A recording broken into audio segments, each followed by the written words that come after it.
بسم الله الرحمن الرحيم وصلى الله على النبي الكريم. Assalamu alaikum wa rahmatullahi wa barakatuh.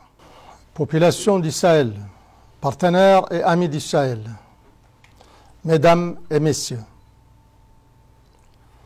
le 16 février 2014 à Nouakchott,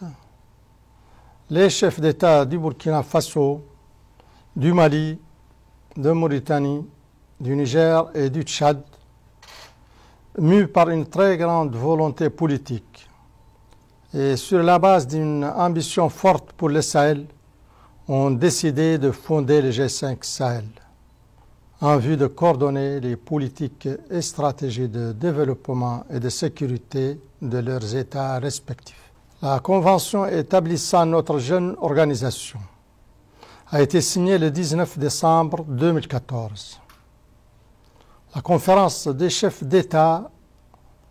a décidé, à l'issue du sommet tenu le 6 juin 2017 à Bamako, d'institutionnaliser le 19 décembre comme journée du G5 Sahel dans tous les États membres. La célébration de la journée du G5 Sahel vise, entre autres, à réaffirmer le refus de la fatalité des Sahéliennes et des Sahéliens et à magnifier notre profonde ambition pour un Sahel en paix avec lui-même et facteur de paix et de stabilité pour son voisinage et pour le monde. Cette journée de célébration et de communion entre Sahéliens me donne l'occasion, au nom de mes pairs du Burkina Faso, du Mali, du Niger et du Tchad, et en ma qualité de président en exercice du G5 Sahel, de m'adresser aux braves communautés de nos pays respectifs dont le bien-être, la quiétude et la sécurité sont notre raison d'être. Le 25 février dernier, la feuille de route de la présidence mauritanienne, placée sous le thème Jeunesse et Espoir, ambitionnait de poursuivre efficacement la mise en œuvre des objectifs stratégiques du G5 Sahel. La réalisation de ces objectifs est aujourd'hui en partie entravée par la pandémie de la COVID-19,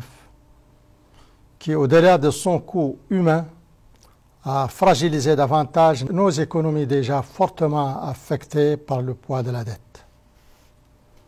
À cet égard, je réitère avec mes pairs chefs d'État du G5 Sahel notre demande constante d'annulation immédiate de la dette de nos États et de soutien conséquent aux différents plans nationaux afin d'aider nos pays à surmonter les effets de cette crise multidimensionnelle et à s'engager résolument sur la voie de la paix et de la prospérité. Malgré les nombreux défis, nos pays ont fait preuve de résilience pour continuer leur combat contre l'insécurité et engager les plans de relance économique. Nos forces de défense et de sécurité, aux côtés de la force conjointe du G5 Sahel et des forces internationales partenaires, poursuivent la lutte contre le terrorisme avec vigueur et détermination.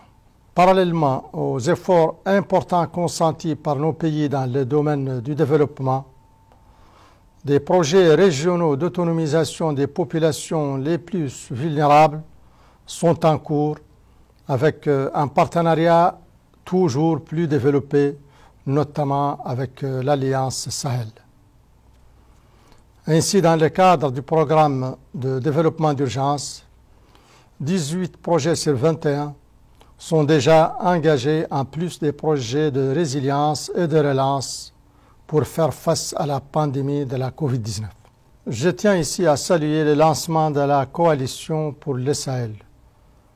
lors du sommet entre le G5 Sahel et l'Union européenne le 28 avril 2020 et l'intense activité diplomatique qui s'en est suivie pour l'opérationnalisation et l'internationalisation de cette coalition. C'est le lieu d'exprimer une fois de plus nos remerciements les plus sincères à l'ensemble de nos partenaires bilatéraux et multilatéraux pour leur précieux soutien. Avec mes frères chefs d'État du G5 Sahel, et fort du soutien des populations sahéliennes, nous poursuivrons avec détermination cette œuvre si cruciale pour le progrès et la préservation de la paix dans notre sous-région, en Afrique et dans le monde.